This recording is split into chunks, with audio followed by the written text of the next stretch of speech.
আমি আজকে তালের বড়া করব। যদিও এটা তালের সিজন না, তাও ১২ মাসে গাছ থাকলে তো পাওয়া যায়। তো তাই জন্য আজকে তালের বড়াই করব। তো তালটাকে প্রথমে একটি ঝুড়ির সাহায্যে তালের পাখিটাকে বের করে নিয়েছি।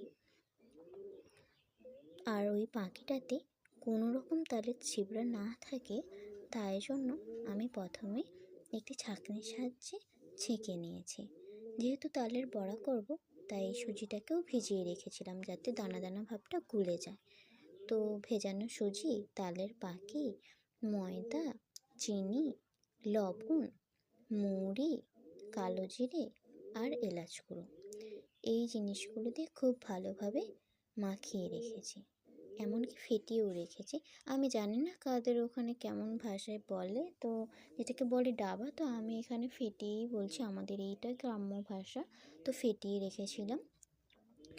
ভালো করে ফেটিয়ে রাখার পর 30 মিনিটের মতো ওই মিশ্রণটাকে চাপা দিয়ে রেখেছি, মানে ঢাকনা দিয়ে রেখেছি।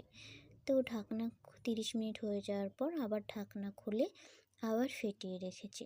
ফেটিয়ে রাখতে বলতে ফেটিয়ে তো হালকা যখন তেলটা গরম হয়ে যায় ওতেই দিতে থাকি, কেননা খুব বেশি তেলটা জ্বলে গেলে, মানে গরম হয়ে গেলে জিনিসটা বাইরে থেকে লালচে হলেও ভেতরটা কাঁচা রয়ে যায়। তো তাই জন্য হালকা গরম তেলেই একটা একটা করে দিতে থাকি। তো যখন ওটা